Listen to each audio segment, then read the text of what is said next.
I uncovered every secret from the last 30 years. And I have given all the proofs of who was involved with Diddy.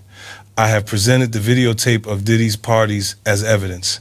Now no one can save Diddy and the other celebs. Jay-Z, after watching the rest of the documentary, you'll understand everything. I am the fucking hardest hustler in the world. This is Savage Part 2. Don't tell me about shit. It's 2022 and I'm still a savage. Whatever I want, I get. Whatever I want, I fucking get. Today, Monday, January 12th, is a very bad day for Sean Diddy Combs. Because without warning, without build-up, Netflix quietly released Part 2 of Sean Combs.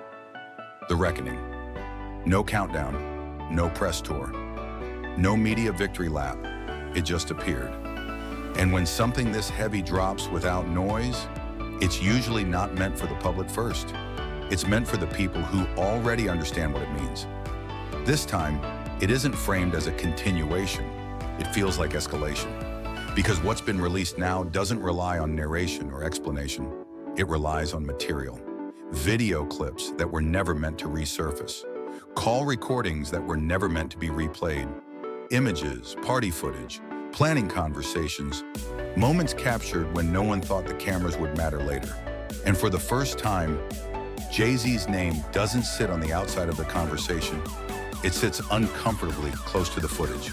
To understand why this moment matters, you have to go back to December 2nd, 2025. That's when Netflix released the original 4-part documentary, Sean Combs, The Reckoning. At the time, people believed they were watching the full story, a carefully structured deep dive into Diddy's empire, his rise, the allegations, and the federal investigation closing in around him. It included footage filmed just days before his arrest. It was produced by 50 Cent's G-Unit Films alongside House of Nonfiction, and it shook the industry immediately. After that release, something strange happened. People didn't argue loudly, they didn't rush to defend, they didn't escalate publicly, they went quiet. Statements slowed, appearances became measured. Conversations shifted tone. But even then there were gaps, scenes that cut away too quickly, names mentioned without context, questions raised and never returned to. And 50 Cent never hid that reality. In interviews, in offhand remarks, in moments most people overlooked, he kept repeating the same idea. What you saw was not everything. It was what could be shown at the time. Part 2 makes that statement feel heavier, because this release doesn't explain itself. It doesn't reintroduce the story. It doesn't recap for casual viewers. It assumes you remember what happened in December. And more importantly, it assumes you remember what wasn't addressed. There's no hand-holding here. No attempt to make the story comfortable. The pacing slows down instead of speeding up. Moments are placed side by side and left to breathe. Clips that once felt isolated now feel connected. Conversations that sounded harmless before suddenly carry weight. Not because the documentary tells you they should, but because your memory starts filling in the gaps on its own. And the timing of this release makes it impossible to ignore. This didn't drop during a quiet period. It arrived while legal appeals are still pending, while civil lawsuits connected to Diddy continue quietly in the background. While the public narrative is still unsettled, silence at this stage isn't neutral, it becomes part of the material. One of the biggest shifts in this chapter is where the camera chooses to linger. There's far less focus on public-facing moments. No award shows, no red carpets, no carefully managed interviews. Instead, attention drifts toward the in-between spaces, after parties, private conversations, moments before cameras were supposed to stop rolling. The kinds of moments that usually get cut, not because they're explosive, but because they become dangerous when placed in the wrong order. That's where this release gains its weight. It doesn't chase shock value. It builds pressure through proximity. The same faces appearing in the same rooms across different years. The same tone used in completely different situations. The same confidence, even as circumstances change. Repetition like that doesn't feel accidental. And repetition is how patterns begin to form. What's especially unsettling is how little explanation is offered. Long stretches pass without commentary. You're shown who was present, where they were, and how often these configurations repeat. No conclusions are drawn on screen. But your brain starts doing that work anyway. Because once you see events stacked together instead of spaced years apart, the gaps disappear. And without gaps, forgetting becomes difficult. There's also an emotional shift compared to the first documentary. The December release carried a sense of revelation. This one carries consequence. It feels colder, more restrained, almost resigned, as if the story has moved past outrage and entered a phase where reality settles in quietly. That's when reputations stop reacting and start calcifying, because outrage burns fast. Records don't. Before we go any further, pause for a second and think about this. If video clips, call recordings, and images exist, and no one directly addresses them, do you believe silence is coincidence or strategy? Drop your answer in the comments. And if you want to stay ahead of how this story actually unfolds instead of reacting after the headlines break, make sure you're subscribed. Another detail that's hard to ignore is how carefully this release has been handled publicly. There hasn't been a rush to shut it down. No aggressive legal counterattack, just statements insisting that narratives are being twisted. That response raises its own question. If nothing here holds weight, why allow implication to linger instead of confronting it directly? This chapter doesn't accuse. It doesn't escalate with claims. It simply refuses to let moments exist alone anymore. It compresses time. It removes the spaces where stories once faded. And once those spaces are gone, consistency becomes visible. Not consistency of actions, but consistency of avoidance, of knowing exactly how much to say and how much not to. By the time you reach the midpoint, something shifts internally. You're no longer watching to learn what happens next. You're watching to observe how people respond now that the room knows it's being watched, and reactions, or the lack of them, begin to say more than any clip ever could. This is where the documentary becomes dangerous, not to individuals, to systems. Systems that rely on time to soften edges, systems that expect attention to move on before connections fully form. That expectation isn't holding the way it used to, because viewers aren't reacting emotionally anymore. They're watching structurally, comparing, replaying, noticing how often explanations stop just before they become specific. Nothing here feels rushed, and that's intentional. Rushing invites mistakes. Patience invites observation. And observation doesn't fade when the screen goes dark. It lingers. By the end of this stretch, one thing becomes clear without ever being stated. This story no longer needs new material to stay alive. It's feeding on what already exists and on what still hasn't been addressed. Silence stops functioning as a shield. It starts functioning as data. And from here on, every move will be read differently. Not because anything new is proven, but because the pattern is no longer hidden by distance or time. Once you see it, you can't unsee it. And that's where the real pressure begins. Once that pressure sets in, the story stops behaving like content and starts behaving like evidence. That's the shift most people don't notice immediately. Nothing dramatic announces it. No single clip explodes across social media all the time. Instead, the weight builds slowly through accumulation, through how often the same responses appear in different years, through how consistently explanations circle around clarity without ever landing. This part of the documentary refuses to move forward in a straight line. It doesn't follow a timeline the way most exposés do. It moves sideways. Moments from different eras are placed next to each other without warning. An old interview sits beside a recent silence. A confident statement from years ago is followed by a carefully worded non-answer today. On their own, each moment feels explained. Together they feel intentional. And that's when the viewer starts feeling something. You're no longer asking what happened. You're asking why the same response keeps appearing every time the pressure rises. That question is far more uncomfortable because it doesn't demand proof. It demands recognition. One of the quiet strengths of this release is how it handles absence. Not just what's shown, but who isn't there. Names that were once front and center now feel distant. Voices that used to speak freely become careful, minimal, or disappear entirely. And absence, when it repeats, stops feeling accidental. It starts feeling like positioning. The documentary never says this directly. It doesn't need to. It trusts the audience to notice the pattern on their own.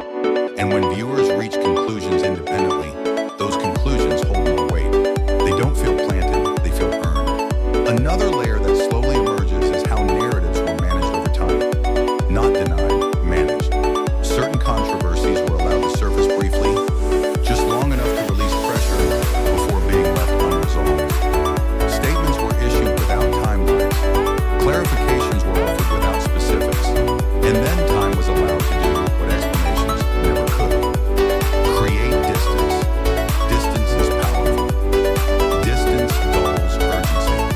Urgency is dangerous to control. What this chapter quietly exposes is how often distance was used as a solution. Not to resolve questions, but to outlast them. As these moments stack, the viewer starts noticing something else. The language remains consistent even as circumstances change. The tone stays measured.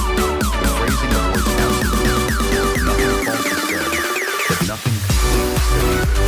Incompleteness becomes a recurring feature, not a flaw. And incompleteness is protected. Complete stories demand follow-up. Incomplete ones invite patience. Patience favors those who already believe things. The documentary leans into this without spelling it out. It shows how accountability is acknowledged in theory and redirected in practice. How concern is expressed broadly, but specifics remain just out of reach. How responsibility is discussed without ever being placed. What makes this unsettling is how familiar it feels once you see it. Not just here, but across the industry. A controversy appears. A brief response follows. Attention peaks, then fades, and the story is quietly labeled as handled. But handled doesn't mean resolved. It just means paused. By compressing years of these moments into a single viewing experience, the documentary removes the illusion of resolution. Gaps that once felt natural now feel conspicuous. Pauses feel longer, silences feel heavier. Not because of what they hide, but because of how often they repeat. At this stage, the viewer's role changes again. You're no longer watching to be informed. You're watching to verify. Every new clip is weighed against memory. Every statement is compared to past versions of itself. Every decision not to engage becomes part of the record. This is where power usually expects attention to fade, where the story should lose momentum, where viewers should move on. But that isn't what happens here. Instead of fading, the pressure tightens. The documentary leans into repetition. Not repetition of footage, but repetition of behavior. The same types of responses across different crises. The same reliance on reputation to fill in missing details. The same assumption that time will soften perception. Repetition like this doesn't feel dramatic. It feels procedural, and procedure suggests design. What's especially uncomfortable is realizing how effective this approach has been for so long. Not because people were deceived, but because the system didn't need to deceive anyone. It only needed to slow things down. Let discomfort dissolve naturally. Let memory fragment. Let attention drift. For years it worked. This chapter quietly exposes how silence wasn't passive. It was active, timed, placed, appearing exactly when clarity would have forced alignment between stories that were better kept separate. You start noticing how often explanations stop just before they become specific. How frequently conversations pivot away from timelines. How accountability is replaced with general language. Nothing provable, nothing deniable, just incomplete. And incompleteness, when repeated, stops feeling accidental. It becomes a method. The documentary doesn't rush toward a conclusion here. It stays with the discomfort. It allows the viewer to sit with the realization that many moments once treated as isolated incidents were actually part of a continuous pattern. Once that realization lands, old material doesn't sound the same anymore. Past confidence feels rehearsed. Distance feels deliberate. Not because anything new has been proven, but because coherence starts replacing coincidence. This is where the story becomes heavier, not louder. Heavier. You're no longer looking for a reveal. You're watching reactions. Who speaks? Who doesn't? Who adjusts their language? Who creates distance? And silence at this stage stops feeling like restraint. It starts feeling like choice. That's when the balance quietly shifts. The narrative no longer belongs to the people at the center of it. It belongs to the timeline itself, to memory, to comparison, to context. From here on, every absence is noticed. Every pause is logged. Every non-response adds pressure instead of releasing it. Not through noise, through consistency. And consistency, once recognized, becomes impossible to ignore. By the time this stretch ends, the viewer understands something without being told. This story isn't being kept alive by new information. It's being kept alive by unresolved history. And unresolved history doesn't fade when people stop talking about it. It waits. At this point, the tension no longer comes from what's being revealed. It comes from what's being measured. The documentary slows even further, not to build drama, but to widen the lens. Instead of asking what happened next, it starts asking why certain moments were allowed to pass without resolution in the first place. This is where the story stops feeling personal and starts feeling systemic. Not about one decision, not about one night, but about how situations were consistently handled across time. A controversy surfaces, attention spikes. A response is issued, brief, careful, incomplete. Then time steps in and quietly does the rest. Time becomes the cleanup crew. The film doesn't frame this as coincidence.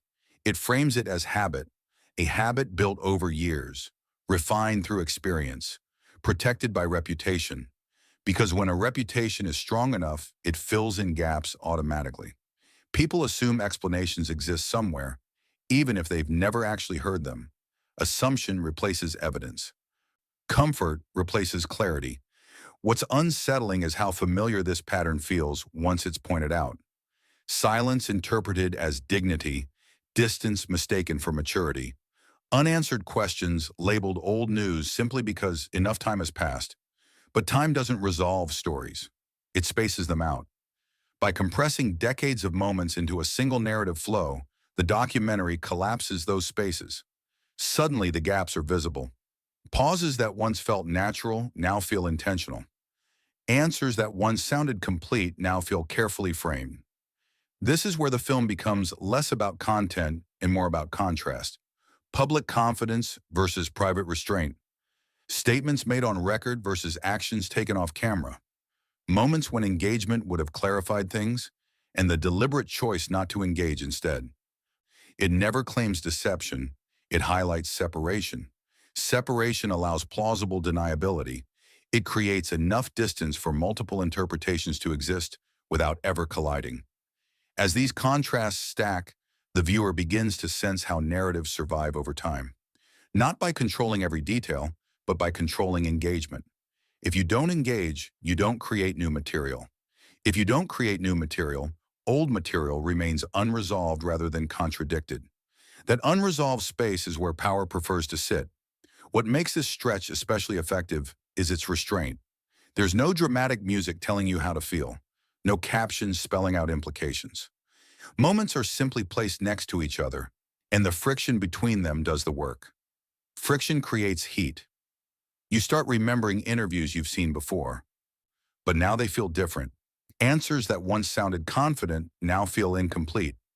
Statements accepted at face value now feel selective. Not false, but limited. Selection is a form of control. The documentary also begins to highlight how often responsibility was acknowledged abstractly, but never located specifically. Concern was expressed. Regret was implied. But accountability remained dispersed, never anchored to a clear moment or decision. This isn't presented as proof of wrongdoing. It's presented as evidence of method, a method that relies on patience, on allowing attention to burn itself out, on trusting that curiosity will fade before coherence is required. For a long time, that method worked. But something changes here. The audience stops reacting emotionally and starts observing structurally. Instead of asking, "Is this true?" the question becomes, "Why does the response always look the same?" That shift is subtle, but it's irreversible. The documentary leans into repetition again, not repeating clips, but repeating behaviors. The same language appearing in different years, the same tone applied to unrelated situations, the same careful distance maintained regardless of context. Repetition like this doesn't shock, it convinces. Because once behavior becomes predictable, it stops feeling accidental. This is where silence takes on a new meaning.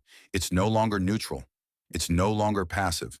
It becomes a signal that certain explanations would create more clarity than comfort. a signal that some conversations are riskier to finish than to avoid, a signal that distance still feels safer than alignment. The documentary never says this outright. It doesn't need to. It trusts the viewer to arrive there independently. And when viewers reach conclusions on their own, those conclusions linger. They don't dissolve when the screen goes dark. At this stage, the story no longer needs momentum. It has gravity. Gravity doesn't rush. It pulls. You feel it in how the pacing slows, in how silences stretch just long enough to notice who seems comfortable inside them and who doesn't. That contrast becomes everything. Some people speak broadly, others retreat into generalities, not because they have nothing to say, but because specificity creates reference points. And reference points invite comparison. Comparison is the real threat. The film shows how often clarity was postponed, not denied, how explanations were deferred to later, how later rarely arrived, and how postponement, over time, begins to look like avoidance. This is where the audience stops consuming and starts evaluating, measuring tone, measuring timing, measuring how narratives adjust when pressure increases quietly, not publicly. And pressure does increase, not online, not through outrage, but internally inside the structure that once relied on time to blur details. Time isn't blurring anything anymore. Old clips carry new weight. Statements that once felt neutral now feel calculated. Not false, calculated, designed to say enough without ever closing the loop. That's the tension living underneath this part of the story. Nothing explosive happens here, and that's exactly why it works. Explosions burn out, patterns don't, patterns settle in, they stay, they don't ask to be believed. They simply repeat until recognition becomes unavoidable. By now, the viewer understands something quietly powerful. This story no longer belongs to headlines. It belongs to memory, and memory doesn't reset when attention moves on. By the time the story reaches this point, the pressure has changed shape. It's no longer coming from what's being shown. It's coming from what can't be unseen. The documentary stops feeling like a release and starts feeling like a record. Not a record meant to shock, but one meant to last. Because records don't rely on outrage. They rely on memory. What becomes clear here is something most people misunderstand about power. Power rarely collapses when it's exposed. It adapts. It slows down. It gets quieter. Because silence, when used correctly, buys time. And time has always been the safest place for unfinished stories to hide. But this time isn't erasing anything. It's stacking it. Every past interview that resurfaces now lands differently. Every old clip carries more weight. Statements that once felt neutral now feel engineered, not dishonest, incomplete by design, carefully worded to satisfy the moment without creating a trail that could be followed later. That's the tension now sitting underneath everything. Not shock, not outrage, awareness. The focus shifts away from individual moments and toward the ecosystem that allowed those moments to repeat. The friends who stayed silent, the businesses that kept moving forward, the media narratives that softened edges instead of sharpening questions, the structures that remained intact no matter how many storms passed through. Because one thing becomes impossible to ignore. This was never just about protecting an image. It was about preserving a system. As pressure increased over the years, nothing collapsed outwardly. Instead, strategies evolved. When criticism surfaced, it was reframed. When accusations grew louder, attention was redirected. When legal scrutiny appeared, layers were added, not to erase what happened, but to manage how it would be remembered. This is where the documentary quietly highlights something many people missed in real time. How moments of crisis were often followed by strategic visibility, appearances, statements, carefully timed interviews, content designed to remind the public who someone was supposed to be, not who people were beginning to question. And when family entered the frame, that strategy intensified. Unity became evidence. Loyalty became shield. Any criticism was framed as an attack rather than an inquiry. Slowly, the conversation shifted from accountability to defense. But defenses only work as long as people accept the premise. What's different now is that the premise itself is being examined. The documentary never claims that one person caused everything. Instead, it presents a far more unsettling idea. That influence, when left unchecked, creates continuity. That environments shape behavior. That power learned early doesn't disappear. It scales. That's why this story doesn't end with fame or scandal. It circles back to beginnings, to how norms are established, to how boundaries are taught or blurred, to how silence is modeled long before it's ever used strategically. As the final moments unfold, viewers are shown how the past keeps resurfacing. Old interviews replayed with new understanding. Casual jokes heard plainly, without the insulation of context. Moments once celebrated now carrying an undertone that's hard to ignore. It's not about rewriting history, it's about finally reading it without distraction. This is also where the legal and media tension reaches its quiet peak. Cease and desist letters, public denials, claims of defamation, all of them appearing not when the first documentary aired, but when word began spreading about what was coming next. Timing matters, because it suggests awareness. It suggests concern. It suggests that this material touches something more sensitive than anything released before. And that's why people are watching closely now. Not just fans, not just critics, institutions, platforms, corporate partners. Everyone who once stood comfortably nearby is reassessing proximity, because once a narrative tips, it doesn't ask permission. In the closing stretch, the story returns to the present, to where things stand now, to new projects, new documentaries, new attempts to reclaim control of the narrative. But the contrast is unavoidable. On one side, a polished message of resilience and misunderstanding. On the other, years of footage, testimony, and patterns that refuse to stay isolated. The viewer is left with a choice, not about guilt or innocence, but about belief. Do you believe the version being sold now, or the version that emerges when everything is placed side by side? Because the most powerful takeaway here isn't outrage, it's clarity. Clarity about how power operates, how systems protect themselves, how influence is inherited quietly, and how truth rarely arrives all at once. It leaks, piece by piece, until ignoring it becomes harder than facing it. That's why this story doesn't end with a documentary. It enters a new phase, one where every past decision, every relationship, every moment of silence is reevaluated under a brighter light. And once that light is on, it doesn't turn off easily. If you've watched this all the way through, you already understand this was never about one man. It's about how power is built, maintained, and eventually questioned. And now that the questions are being asked steadily instead of loudly, the answers can't hide behind time anymore. If you want to stay ahead of what comes next instead of reacting after it happens, make sure you're subscribed. Leave your thoughts in the comments. Where do you think this story goes from here? What happens next isn't loud. It's quieter than everything that came before. And that's exactly why it matters more. At this stage, the story stops advancing through events and starts advancing through reactions. Not statements, not denials, but behavior. Who speaks now? Who doesn't? Who suddenly becomes careful with language that used to be confident? Who chooses distance instead of clarity? Because once patterns are visible, reactions become evidence all on their own. This is where the audience begins to notice something subtle but irreversible. Every new appearance is measured against the past.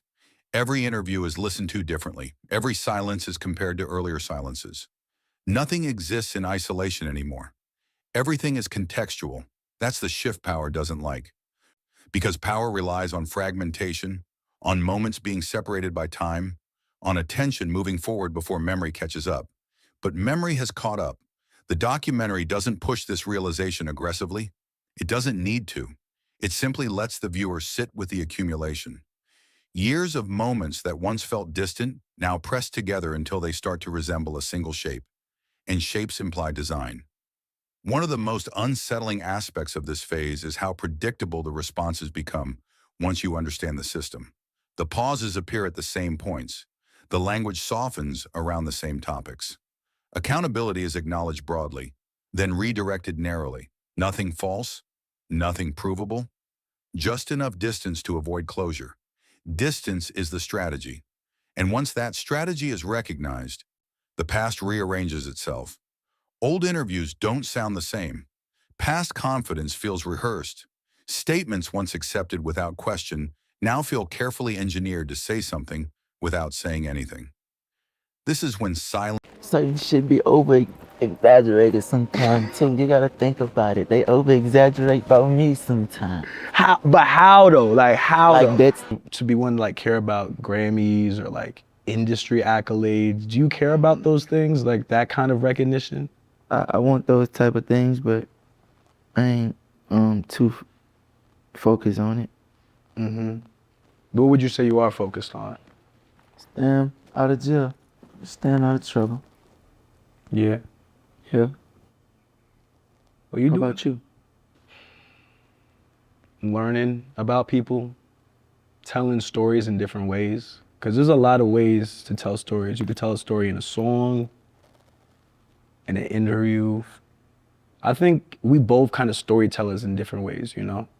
Because rap is poetry, poetry is writing. That's what like excites me about life, is like we all have different stories. There's this like idea of, there's this word sonder, which means that every person you pass by or meet or don't meet is living a life just as full as yours that you may never know. Like I live in New York, so when I'm on the train, I'm probably gonna be on a train subway with someone who I will never see again. But that person is living a full movie just like me that I will never know. And just that idea of like all of these stories happening simultaneously that we may never know, but we're like walking by on a random day, is like an idea that I think about a lot, you know? That was a long answer. I think like watching you this year, I was able to go on to the Barclays show. It was dope to see both sides of you. Like you've always been super chill, calm, quiet, but you're able to bring out a different part of you on stage. What was the preparation like for you to hit the road after obviously being on house arrest and not even be able to travel? I was just ready to do it. Just entertainment. Always. I heard that Tiana Taylor was helping creative direct some aspects of the show. A, is that true? And B, how did you connect with Tiana if that is the case? My team. Your team. So did you ever like talk to Tiana about like different parts of your stage or what you wanted to do while performing? No. Your team just kind of got connected with her, got some ideas, and put it together.